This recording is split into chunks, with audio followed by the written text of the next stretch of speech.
कहा जाता है कि ब्रह्म मुहूर्त में उठना चाहिए, लेकिन नंद बाबा उस दिन की बात है कि ब्रह्म मुहूर्त से भी कुछ पहले उठकर अर्थात अर्धरात्रि के समय ही वे यमुना जी में स्नान करने के लिए जाते हैं।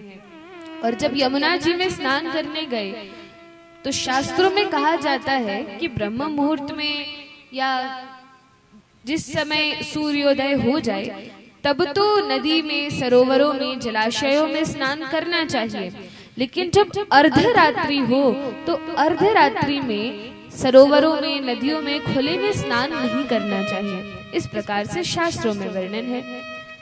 क्यों नहीं करना चाहिए? तो कहा कि रात्रि के समय जो वरुण के दूत हैं वे जल में क्रीड़ा करते हैं, वे जल में विहार करते हैं, इस कारण से जल में नहीं जाना चाहिए। लेकिन नंद महाराज ऐसा भी वर्णन संत जन करते हैं कि वह ऐसी द्वादशी थी जिसमें ब्रह्म मुहूर्त के पहले ही नहाया जाता था, लेकिन वरुण के दूतों को यह ज्ञात नहीं था। और नंद महाराज जब जल्दी उठकर यमुना जी में स्नान करने जाते हैं तो वरुण के दूत अपने वरुण पाश में नंद महाराज को बांध लेते हैं और बांधकर कहाँ ले जाते हैं? वरुण लोक ले जाते हैं, जहाँ वरुण देवता निवास करते हैं। वरुण देवता कौन है? तो जो जल के देवता हैं, जो बारिश करवाते हैं या जो सरोवरों की देखरेख करते हैं, जल का सारा डिपार्टमेंट वरुण देव का है। तो जल के देवता ये वरुण देव हैं। और ये जो वरुण देव हैं, इनके लोक में नंद महाराज को ले गए। दूतों को पता नहीं था, ये तो साक्षात भगवान के पिताजी हैं। उन्हें वहां ले जाते हैं, बांधकर एक कोने में रख दिया। किसको? किसको? नंद बाबा को, नंद महाराज को।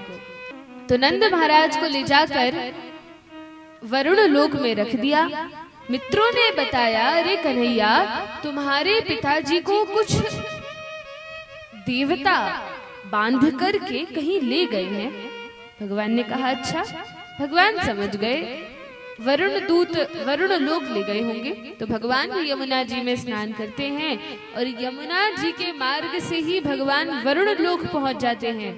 नंद बाबा को तो एक कोने में बांध कर रखा, लेकिन जैसे ही भगवान कृष्ण वरुण लोक पहुंचे और वरुण देव ने देखा, अरे ये तो साक्षात हमारे भगवान विष्णु प्रकट हो गए हैं। वे सब तो आरती की थाल लेकर पूजा में तत्पर हो गए। अब तो इंद्र, चंद्र, गणेश, महेश सब पूजा में लगे हैं, सब आरती उतारने में लगे हैं। नंद बाबा भी बैठे बैठे देख रहे हैं कि अरे क्या बात है, मेरे लाला की इतनी पूजा हो रही है, मुझे बांध के रखा है और कन्हैया को ऐसे पूज रहे हैं जैसे भगवान नारायण हो। अब उन्हें कौन बताए कि हाँ ये भगवान नारायण ही है, और बता भी दे तो नंद महाराज का वात्सल्य इतना है कि वे इसको स्वीकार नहीं करते हैं। तो भगवान की पूजा हो रही है और वरुण देव कहते हैं, भगवान बताइए मेरे यहाँ आपका आना कैसा हुआ? आप तो वैकुंठ अधिपति हैं, इस दास के लोग वरुण लोक में कैसे पधारे? भगवान ने कहा, देखो वरुण देव, आप हमारी तो इतनी पूजा कर रहे हो और हमारे पिताजी को आपने बांध कर रखा है। वरुण देव तो चरणों में गिर गए, भगवान आपके पिताजी को, आपके भी भला कोई पिताजी होते हैं। भगवान ने कहा, अरे तुम्हें पता नहीं, हमने पृथ्वी पर अवतार लिया है, हम लीला कर रहे हैं और ये नंद महाराज जिन्हें तुम्हारे दूत पकड़ कर लाए हैं, ये हमारे पिताजी हैं। ओह, आपके पिताजी हैं। तब तो नंद महाराज के चरणों में गिर गए, उनका खूब स्वागत सत्कार किया, मिष्ठान भोजन कराया और तब तिलक आदि करके उनकी बड़े सम्मान से विदा की।